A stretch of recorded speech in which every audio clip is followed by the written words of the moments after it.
जय श्री राम। ओम जयंती मंगला काली भद्रकाली कपालिनी दुर्गा क्षमा शिवा धात्री स्वाहा स्वधा नमोस्तुते। सर्वमंगल मांगल्ये शिवे सर्वार्थ साधिके शरणे त्र्यंबके गौरी नारायणी नमोस्तुते। ओम नमो देवी महादेव्यै शिवायै सततं नमः। नमो प्रकृत्यै भद्राय नियता प्रणतास्मताम्। ओम प्रथमं शैलपुत्रीति द्वितीयं ब्रह्मचारिणी तृतीयं चंद्रघंटेति कुष्मांडेति चतुर्थकं पंचमं स्कंदमातेति षष्ठं कात्यायनीति च सप्तम कालरात्रिश्च महागौरीश्च अष्टमं नवम सिद्धिदात्री च नवदुर्गा प्रकीर्तिता।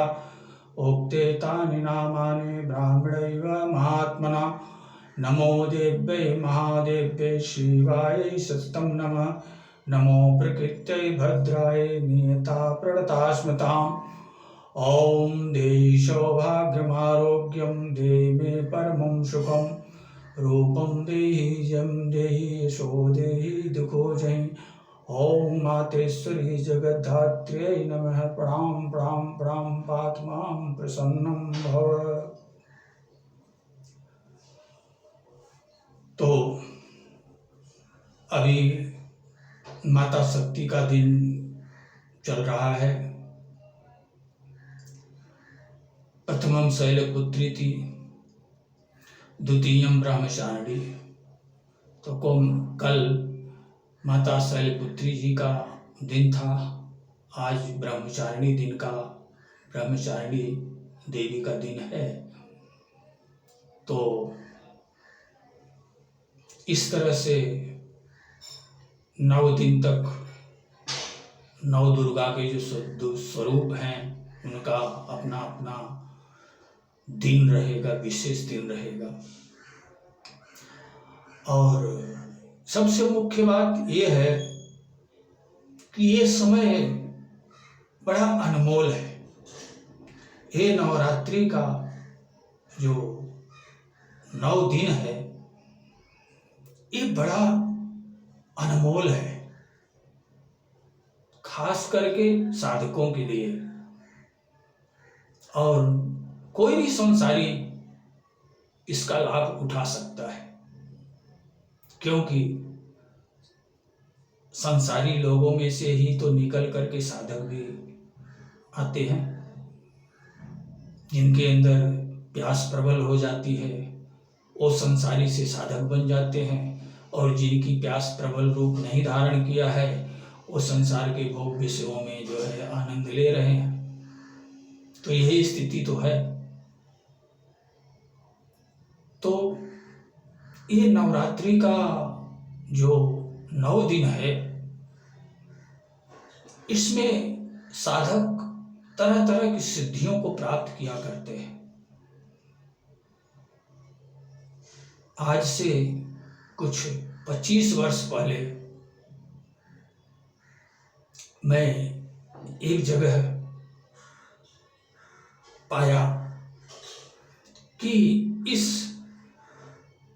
नवरात्रि के 9-10 दिन के समय में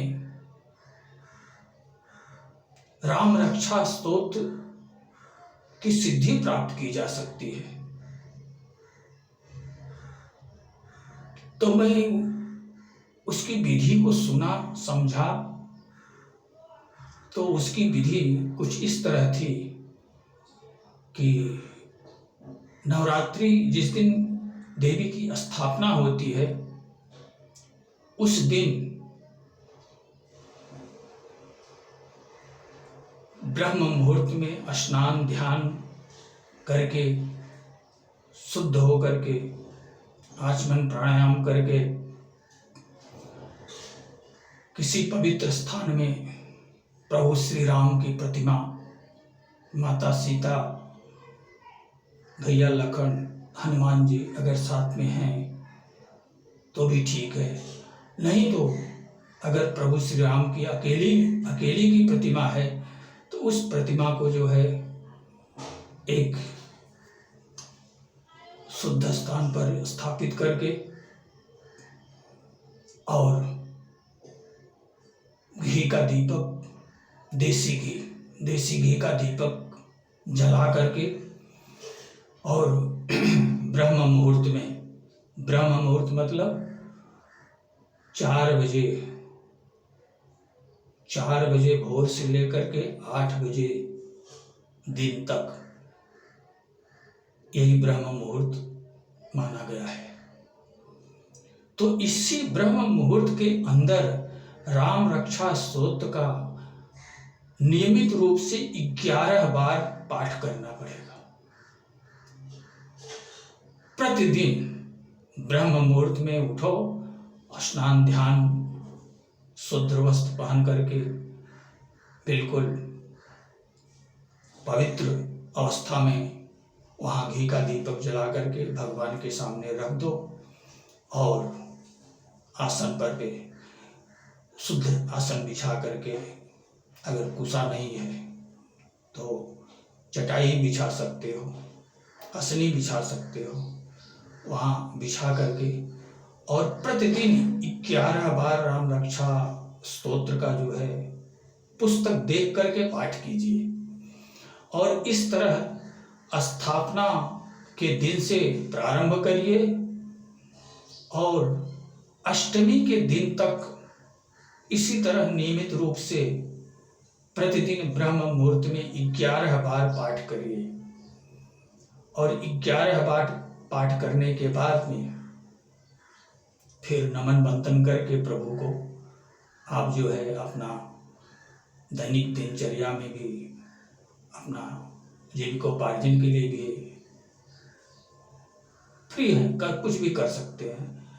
और ये जरूरी नहीं है कि दिन रात उसी में तन्मय होकर के रहना। हाँ ठीक है, अगर तुम्हें विशेष रुचि है तो किसी भी समय प्रभु की याद करते रहो, तन्मयता अपने अंदर थोड़ा विशेष भावना भावित, जिसे कहते हैं कि भावना भावित, तो ईश्वर भावना भावित होना तो अमृत तुल्य है। हर व्यक्ति को हर समय अपने जीवन में ईश्वर भावना भावित होकर के ही अपना जीवन जीना चाहिए, उचित तो यही है। लेकिन अगर ईश्वर भावना भावित नहीं भी हो, विषय भावना भावित होकर के संसार में जी रहे हो तो भी कोई बात नहीं है। यहाँ राम रक्षा स्तोत्र की सिद्धि की बात चल रही है।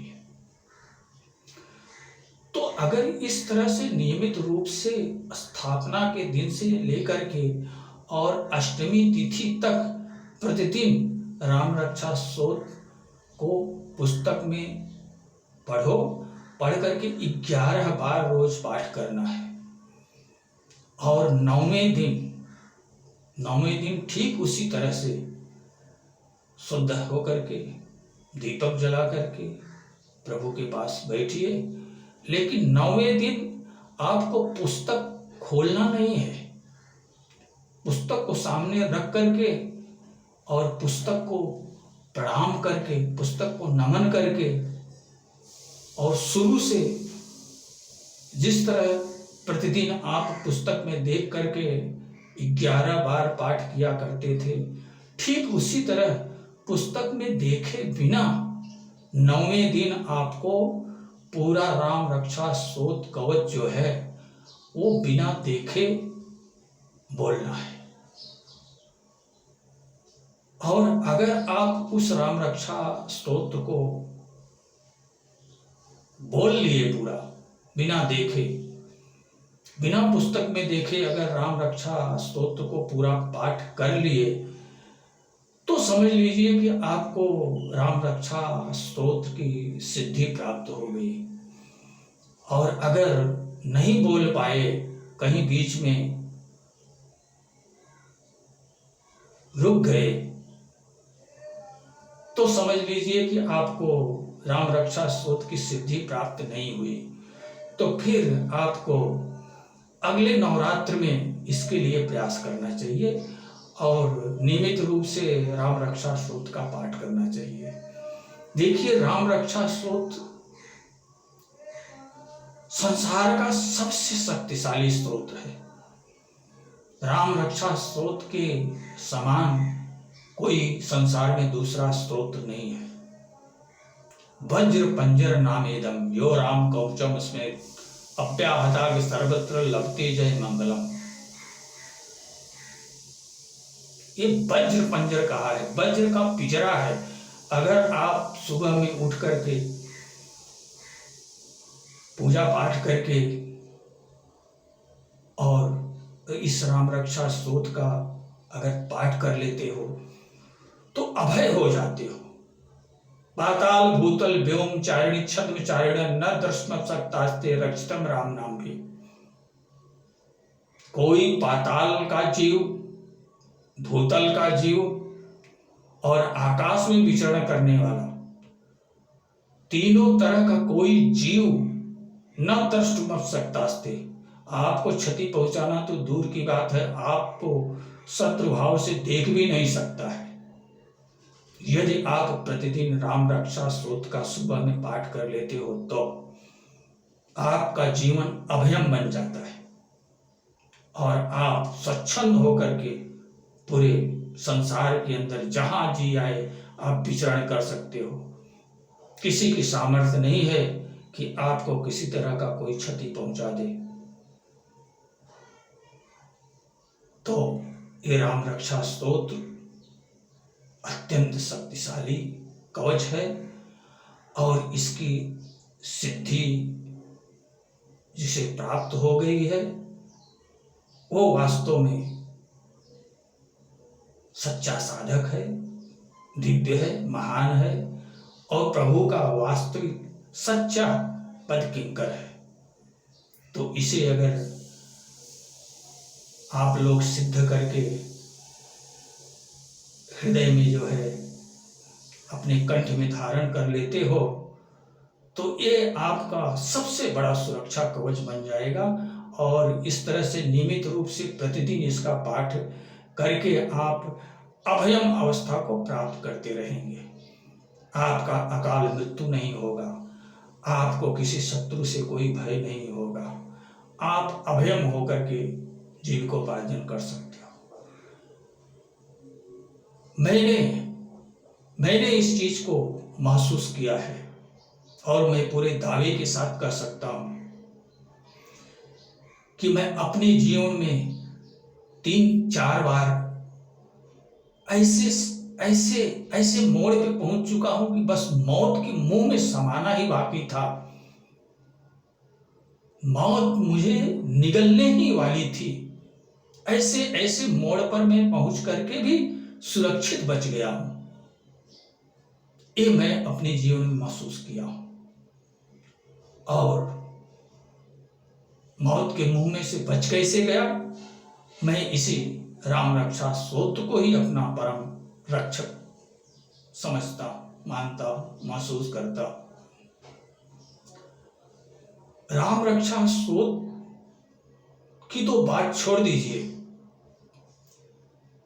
जय श्री राम, जय श्री राम, ये उद्घोष इतना शक्तिशाली उद्घोष है कि आपको अभी इस जय श्री राम शब्द के उद्घोष का जो है शक्ति मालूम नहीं है, लेकिन मैं आप लोगों को अपना अनुभव थोड़ा सा साझा करना चाहता हूं। कुछ लोग थे जो कि मुझे अपना शत्रु समझते थे। क्योंकि कुछ विवाद चल रहा था, प्रॉपर्टी के विवाद की वजह से वो लोग मुझे शत्रु समझ रहे थे। हालांकि मेरे लिए तो इस पूरे संसार के अंदर, पूरे ब्रह्मांड के अंदर मेरा कोई शत्रु नहीं है। मैं तो हर किसी में अपने प्रभु राम को ही देखता हूँ और हर किसी को नमन बंदन करते हुए जो है अद्वैत दृष्टि रखते हुए इस संसार में जीता हूँ। तो उन लोगों के साथ मेरा विवाद चल रहा था और काफी समय तक विवाद चला। वो लोग ताकतवर थे और वो लोग जो है उस हमारी प्रॉपर्टी को हड़पने का प्रयास कर रहे थे। लेकिन प्रभु की ऐसी माया भूमि की उनकी दौलत, उनकी शोहरत और उनकी ताकत सब धरी की धरी रह गई और वो प्रॉपर्टी मुझे प्राप्त हो गई। और उस तरह से प्राप्त हो गई कि वो लोग कुछ भी चाह करके भी कुछ नहीं कर सके, बिल्कुल असहाय विवश हो गए।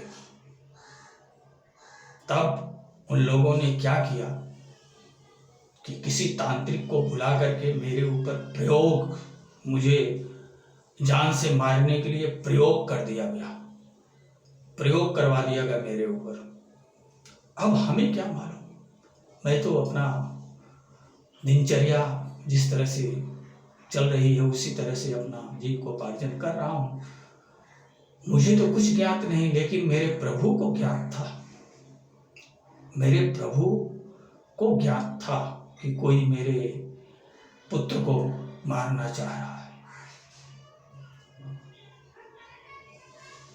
मैं तो बिस्तर पे सोया हुआ था, मुझे क्या ज्ञात कि कोई मेरे ऊपर प्रयोग चला करके मुझे मारने का प्रयास कर रहा है। तो 12 बजे, साढ़े 12 बजे अचानक आकाशवाणी सुना तो था, लेकिन महसूस नहीं किया था कि आकाशवाणी वास्तव में होती क्या है। आकाशवाणी हुई कि सावधान बच, तेरे ऊपर आक्रमण, तुझे मारने का प्रयास किया जा रहा है, तू सावधान हो जा। इस तरह से आवाज अचानक, वहां कोई ना कोई, अचानक ये आवाज मेरे कान में गूंजी और मैं सतर्क होकर के खड़ा हो गया और आसमान की तरफ देख रहा हूं तो टुकड़े टुकड़े में कई बादल जो है छिटके हुए हैं आसमान में, और उस आसमान के अंदर से टुकड़े टुकड़े जो बादल थे, उन बादलों के अंदर से जैसे कभी कभी आसमान से बिजली चमकती है, कड़कड़ा करके नीचे गिरती है और खड़खड़ाहट होती है, ठीक उसी तरह से जब मेरी निगाह आकाश में गई, जो टुकड़े टुकड़े में बादल थे, उन बादलों के अंदर जो है एक चमक दिखती थी और वहां से एक जलता हुआ अग्नि का गोला अत्यधिक तीव्र गति से ठीक मेरी तरफ जो है चलता था। और जैसे ही वो अग्नि का गोला मेरी तरफ बढ़ता था, वैसे ही अचानक मेरे अंदर से जय श्री राम, जय श्री राम, जय श्री राम, जितना बार वो अग्नि का गोला मेरी तरफ बढ़ा, उतनी बार मेरे दाहिना हाथ उठा और दाहिना हाथ उठ करके जय श्री राम, और जय श्री राम उद्घोष करते ही वो आग का गोला जो है वो अदृश्य हो जाता था, नष्ट हो जाता था। इस तरह से 5 गोले आसमान के उस बादलों के अंदर से 5 गोले मेरी तरफ जलते हुए अंगारे के रूप में जो है अग्रसर हुए। लेकिन हर गोले की तरफ जैसे ही मैं अपना दाहिना हाथ उठा करके जय श्री राम, जय श्री राम, जय श्री राम कहते ही वो गोले जो है अदृश्य हो गए, हम तक पहुंच ही नहीं पाए। तो बाद में मुझे पता चला कि ऐसा भी उसी ग्रुप के लोग जो है बाद में जब कुछ नहीं कर पाए तो धीरे धीरे मित्र बन गए, और मित्र बन करके फिर उन्हीं लोगों में आपस में झगड़ा हो गई, तो उन्हीं लोगों से ये बात जो है फुट फुट करके मेरे पास पहुंची। नहीं तो मुझे तो ज्ञात भी नहीं होता कि कोई ऐसा भी मेरे लिए किया था। तो मैं जीवन में एक प्रभु के सहारे जीवन जीता हूँ और निर्भय होकर के जीता हूँ। अगर प्रभु मेरे साथ है, मैं प्रभु के सिवा संसार में और किसी की कोई कामना कभी नहीं करता। एक प्रभु अगर मेरे साथ हैं तो सारा संसार मेरे साथ है। अगर प्रभु जिसके साथ नहीं है उसके साथ कोई भी नहीं है, और जिसके साथ प्रभु है उसके साथ सारा संसार है।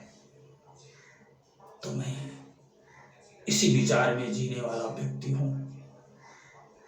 तो आप लोग भी अगर राम रक्षा स्तोत्र का इस तरह से इस नवरात्र के समय में अगर सिद्धि प्राप्त कर लेते हैं तो ये आपका बहुत बड़ा सुरक्षा कवच बन जाएगा। एक बार आप, जैसे आजकल मंत्रियों को मिलता है ना सुरक्षा व्यवस्था, बहुत सारे बॉडीगार्ड अगल बगल जो है गन लेकर के चलते रहते हैं। एक बार वो बॉडीगार्ड जिसकी सुरक्षा कर रहे हैं उसकी हत्या की जा सकती है। एक बार उसकी हत्या की जा सकती है। लेकिन यदि आप राम रक्षा स्तोत्र की सिद्धि प्राप्त करके उसे प्रतिदिन नियमित रूप से पाठ करके घर से बाहर निकलते हो तो आपका कोई संसार में बाल बांका नहीं कर सकता है। ये मेरी गारंटी है। आप इसका प्रयास करके देखो, यही मेरी हार्दिक इच्छा है। जय श्री राम।